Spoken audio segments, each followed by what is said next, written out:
The pilot's voice crackled through the intercom. "We are now entering a war zone." 42 passengers on Santos FC's chartered plane fell silent. Smoke columns rose from the horizon below, and somewhere down there, two armies had been killing each other for 2 years straight. But in 48 hours, both sides would put down their weapons. Not because of diplomacy, not because of exhaustion, but because of the man sitting in seat 3A, staring out the window with a faded photograph clutched in his hand. It was January 1969, Lagos, Nigeria. The Biafran War had already claimed over 1 million lives.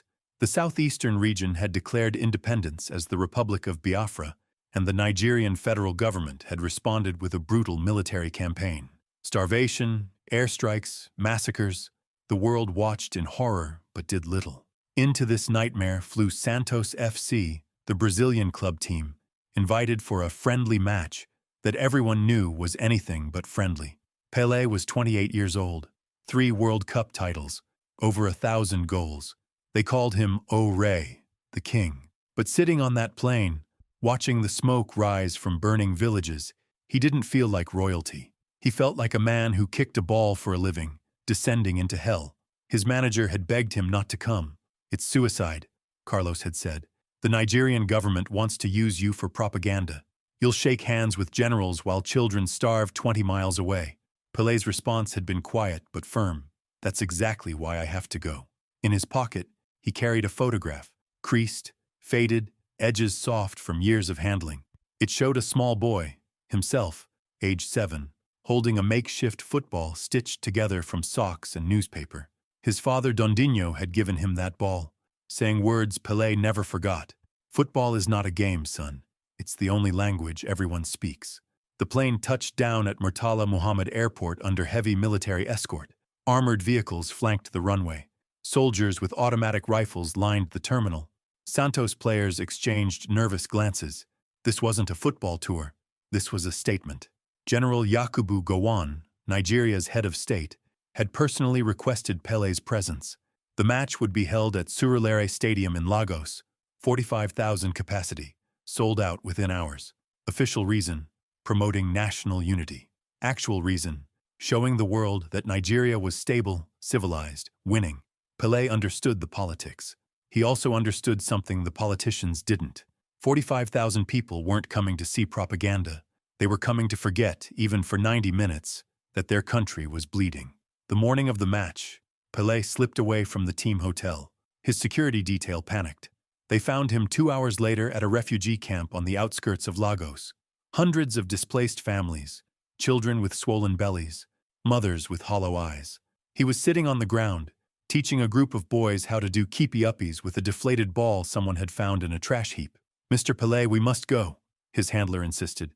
"The general is expecting you for a pre-match ceremony."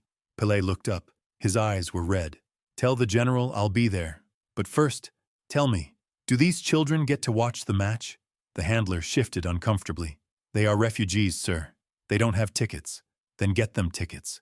"Sir, that's not—" "Get them tickets." That afternoon, 200 refugee children sat in the front rows of Surulere Stadium, courtesy of a last-minute anonymous donation that everyone knew came from Pelé's own pocket. The match kicked off at 4 p.m. under blazing sun.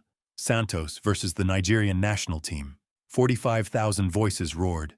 For 90 minutes there was no war, no Biafra, no federal army, just football. Pelé scored twice.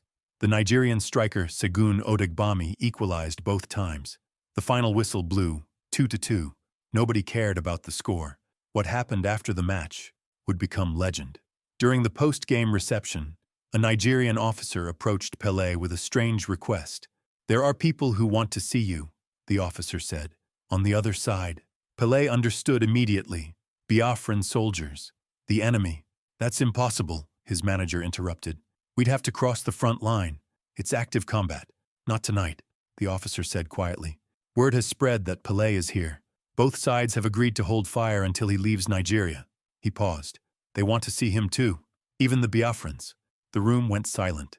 Pelé looked at his teammates, at the Nigerian officials, at the soldiers standing guard. Everyone was waiting for him to refuse. It was the sensible choice, the safe choice. He thought about the photograph in his pocket, the ball made of socks and newspaper. His father's words about the only language everyone speaks. "Take me to them," Pelé said. The convoy left Lagos at midnight. 3 vehicles, headlights off, moving through darkness toward the Biafran border. Pelé sat in the middle car, watching the road ahead. No one spoke. The only sound was the distant rumble of artillery, firing somewhere far away, but firing nonetheless. At 2 a.m. they reached a checkpoint. Nigerian soldiers waved them through. Half a mile later, another checkpoint. This time the uniforms were different. Biafran insignia, weapons raised. For a long moment, nobody moved. Then a young soldier, couldn't have been older than 16, lowered his rifle and stepped forward. His voice cracked when he spoke. "Is it true?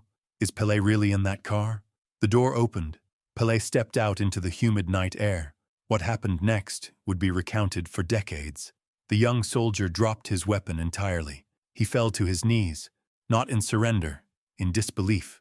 Behind him, other soldiers emerged from the darkness, dozens of them.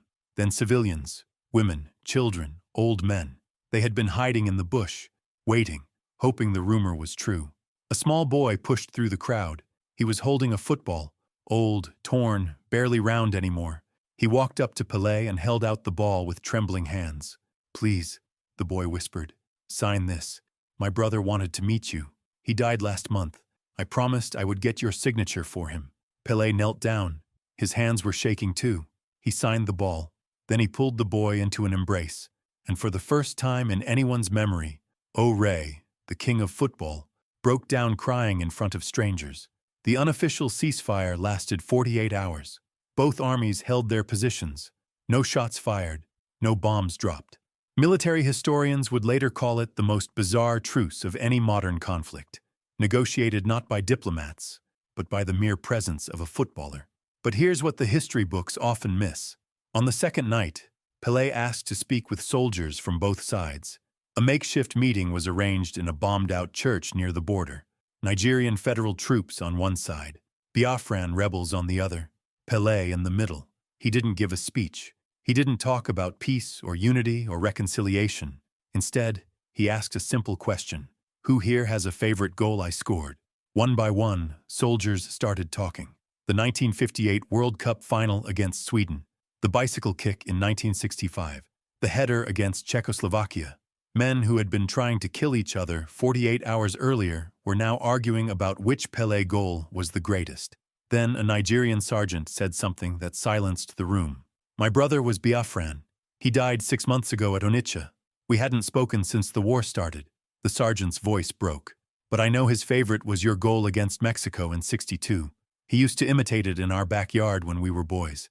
Across the room, a Biafran fighter stood up. "I was at Onitsha," he said. "I don't know if I killed your brother. I don't remember faces anymore, but I remember every Pelé goal I ever saw." He paused. "We shouldn't be here. None of us should be here." The ceasefire ended when Pelé's plane left Nigerian airspace. The war resumed. It would continue for another year, claiming hundreds of thousands more lives. But something had changed. Soldiers on both sides later reported that the 48 hours of peace had broken something inside them. Not their will to fight, but their certainty that the enemy was inhuman. "I realized my enemy loved the same things I loved," one Biafran veteran told a journalist in 1985. "How do you hate someone who cries at the same goals you cry at?" Pelé returned to Brazil and said almost nothing publicly about the trip. When reporters asked about Nigeria, he would only repeat one phrase: "Football showed me what it's supposed to be for." In 1970, he led Brazil to their 3rd consecutive World Cup title. After scoring his 1,000th career goal, he dedicated it, quietly, in a post-match interview few people saw, "to the children of Nigeria who taught me why I play this game." In 2003, a statue of Pelé was unveiled in Lagos. The plaque at its base reads, "Football is not a game, it is peace." The quote was attributed to Dondinho, Pelé's father, who had said those words to a 7-year-old boy holding a ball made of socks and newspaper. The boy from the Biafran checkpoint, the one whose brother had died, kept that signed football for the rest of his life. He never played with it. He became a school teacher in what would eventually become modern Nigeria, reunified and at peace. In his classroom, he hung one photograph: Pelé kneeling in the dirt, signing a torn football, tears streaming down his face. Underneath the photo, the teacher wrote a single sentence: "The day I learned that enemies are just friends who forgot what they have in common." If this story moved you, subscribe and share it with someone who needs to remember that sometimes the most powerful weapon against hate isn't force. It's finding the thing we all love. Have you ever witnessed a moment when something unexpected brought enemies together? Tell us in the comments.